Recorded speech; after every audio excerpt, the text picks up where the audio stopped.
Coucou, j'espère que vous allez tous très très bien. En fait, c'est une vidéo qui n'était pas absolument prévue. J'étais en train de me préparer pour faire une vidéo pour mon Patreon et je ne sais pas pourquoi, mais j'ai décidé de faire cette petite vidéo. Je ne sais pas ce que je vais mettre dans le titre. Je veux dire comment je vais nommer cette vidéo, comment je vais commencer cette vidéo. Mais hier soir, je regardais un podcast. Et en fait, c'est un podcast que des amis ont lancé sur YouTube.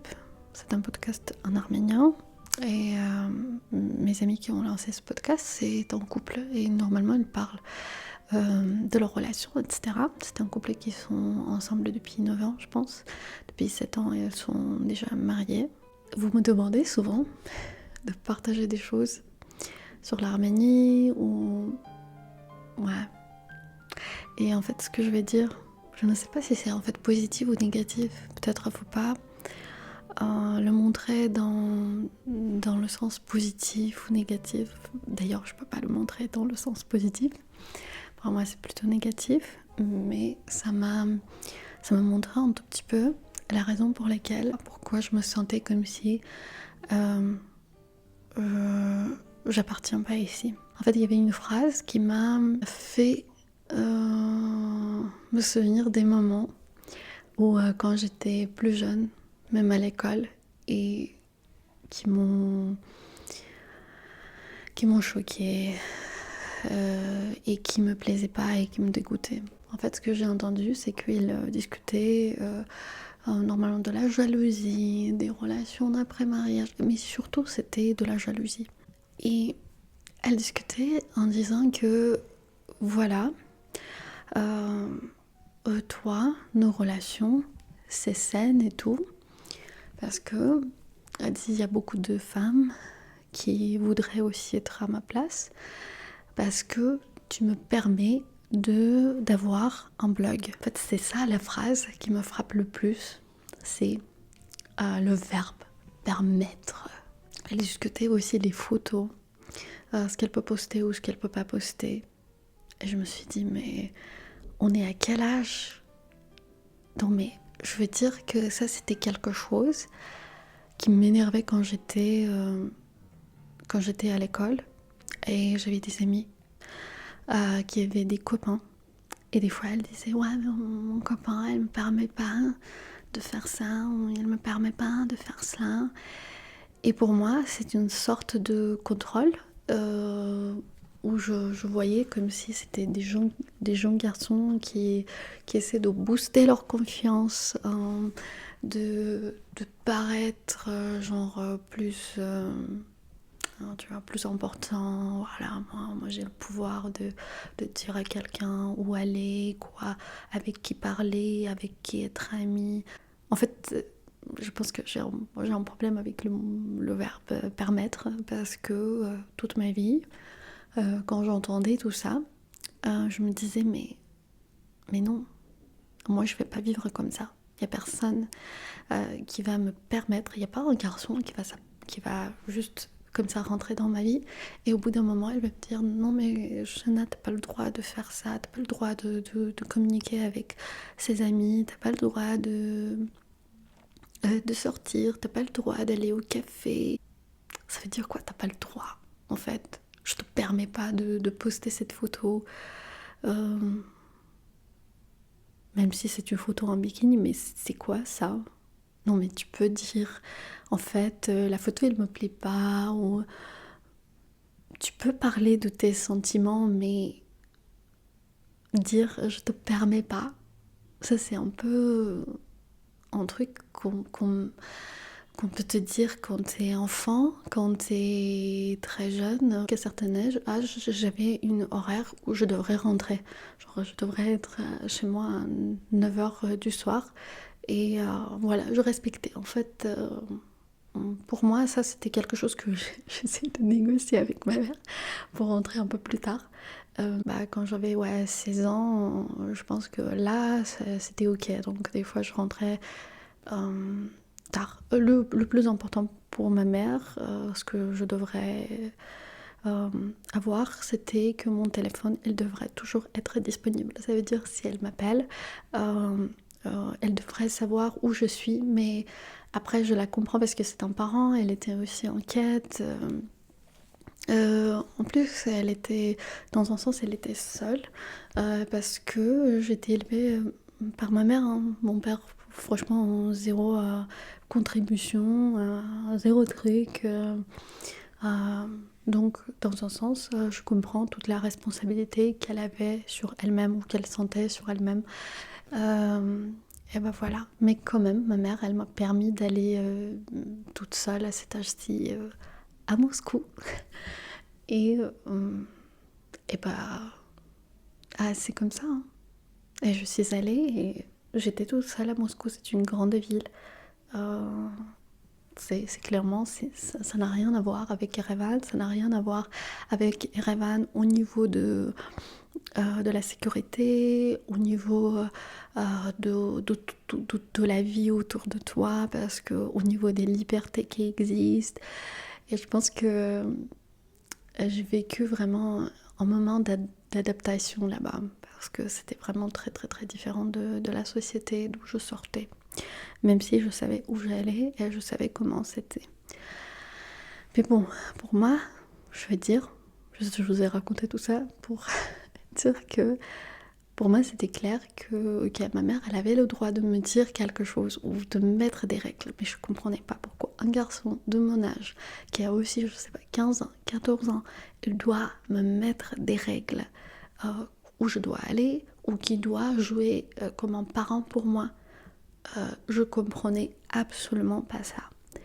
Et moi j'imaginais quand je suis grande, je disais tout le temps ça, je disais mais la personne avec qui je suis, elle va jamais pouvoir me dire, je disais ça souvent à mes amis, je disais elle va jamais pouvoir me dire avec qui je dois être amie, qu'est-ce que je dois porter, est-ce que c'est assez court, est-ce que c'est trop court ma jupe ou non, que c'est moi en fait, parce que moi j'ai le sens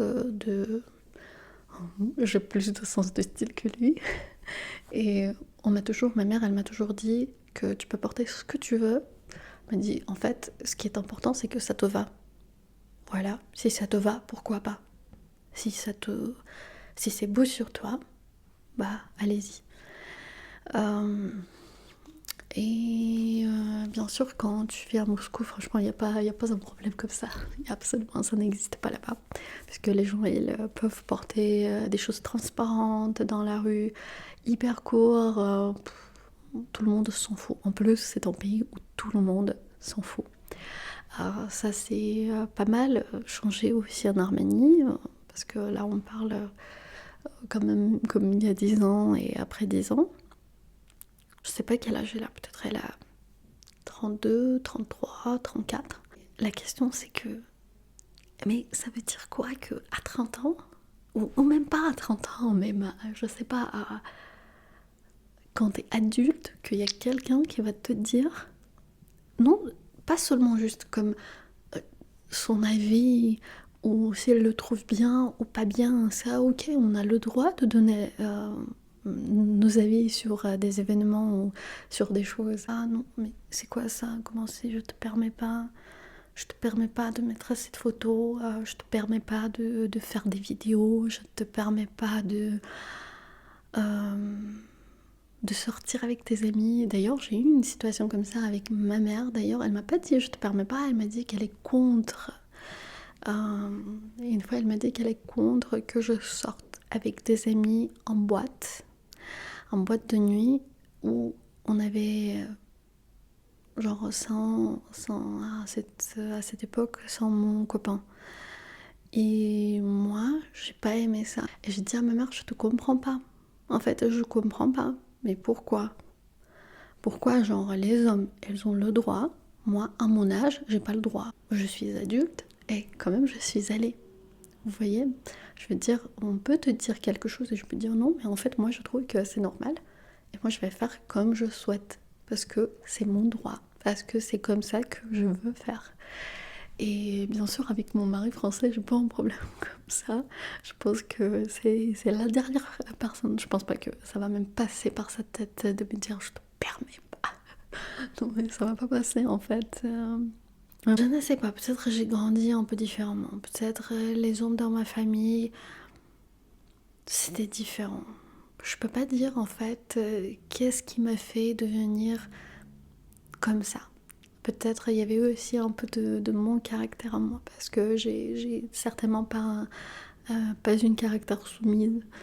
Et j'avais par exemple une amie, on avait 7 ans je pense à l'époque, et sa mère c'était elle a eu son enfant très très jeune. Elle était très jeune, je pense qu'elle l'a eu à 18 ans, bah imaginez-vous si elle a eu à 17 ou 18 ans. Donc à l'époque elle avait 25 ans, 25 ans. Ouais. Elle était rayonnante, je sais pas, je l'aimais. Alors, comme on dit en français, comme un peu on dit, je le kiffais vraiment, c'est le mot que je mettrais ici. Elle était jolie, elle était gentille, elle était rayonnante, j'aimais bien son énergie, elle était très féminine. Et une fois, cette amie, elle m'a raconté comment son père lui permet pas de mettre ça ou ça. Et je me disais, mais vous voyez, je pense que c'était peut-être en jean moulante. Ou... Je me dis, mais c'est fou. Et des fois, je me dis, non, mais ça existe toujours. C'est juste, moi, peut-être, je suis pas tout à fait au courant de ça. Parce que peut-être il y en a un peu moins autour, où moi, je me mêle pas trop aux relations des autres. En fait, voilà, c'est comme ça. Il y a des trucs positifs, mais ça, c'était certainement le truc négatif. Et je me dis que j'ai vraiment eu la chance, parce que dans un sens, moi, j'ai pas grandi dans une maison où on m'a jamais, mais jamais, on m'a jamais dit une phrase comme si quand tu te maries, tu dois écouter ton mari. Et on m'a jamais donné cette sorte d'exemple. Parce que, bon, qui est-ce que j'ai vu? J'ai vu mes parents, j'ai vu aussi mes grands-parents. Donc, mes grands-parents d'un côté, ma grand-mère était une femme de ménage, elle a jamais fait d'études, je veux dire après l'école, elle n'a pas fait des études, elle a jamais travaillé. Et j'avoue que c'était très différent, parce que ce couple-là c'était comme ça. Et l'autre couple, ma grand-mère qui était hyper cultivée, qui a fait des études et qui lisait beaucoup. Et pareil pour mon grand-père. Euh, je veux dire, là, je voyais un autre couple, et là, je voyais un autre couple. Et j'aurais mais jamais m'imaginer une sorte de soit violence, soit, je sais pas, une sorte... Au moins un de mes grands-parents avec qui j'étais très proche. Je n'imagine même pas qu'il aurait pu crier sur sa femme, qu'il aurait pu... Ça c'est hors de question. Ça serait jamais possible. Et des deux côtés, elles ont eu une fille et un garçon. Et heureusement, j'ai non plus jamais vu une attitude différente envers leur fille ou fils. Ce qui existe aussi en Arménie et que je sentais par exemple quand j'étais à l'école. Il y a une sorte de favoritisme envers les garçons et ça m'énervait. Ça m'énervait à fond. Et j'avais surtout mon prof de musique, de piano, mais il y avait, je peux pas vous même décrire à quel point elle pourrait être rude, mais pas gentille du tout avec les filles. Mais dès qu'il y avait un élève garçon, mais elle changeait, comme si c'était plus du tout la même personne. Maintenant, et à l'époque, je réagissais pas, j'avoue à cet âge, je réagissais pas parce que c'était peut-être la première personne que j'ai vue comme ça. Après, avec le temps, à l'école, j'ai vu des institutrices comme ça, mais j'ai vu aussi des gens comme, heureusement, qui n'avaient pas ce genre de favoritisme. Heureusement, dans ma famille non plus, j'ai pas vu ça. J'avoue, par exemple, chez ma grand-mère, du côté de ma mère, je ressentais que ma grand-mère, son favori c'était son fils, mais je pense que c'était peut-être plus important dans mes yeux, c'était que mon grand-père, il n'avait pas ce favoritisme. Et on n'a jamais mis en moi une chose comme si il y avait quelque chose qui me manquait, tout simplement parce que j'étais née fille. Et ouais, donc je ne sais pas vraiment. Est-ce que c'est parce que mes parents elles se sont divorcés et j'ai vu une mère qui est devenue indépendante financièrement, etc. Je peux pas vous dire. C'était trop de réflexion pour une fois. Mais c'est comme ça. Désolée si je me répétais. Euh, mais c'est comme ça. Bon, merci. Je pense qu'il fallait le filmer un peu différemment cette vidéo, mais bon, c'était pas quelque chose que je pensais que j'allais filmer. Je vous fais de gros bisous. Prenez soin de vous et je vous dis à très très vite.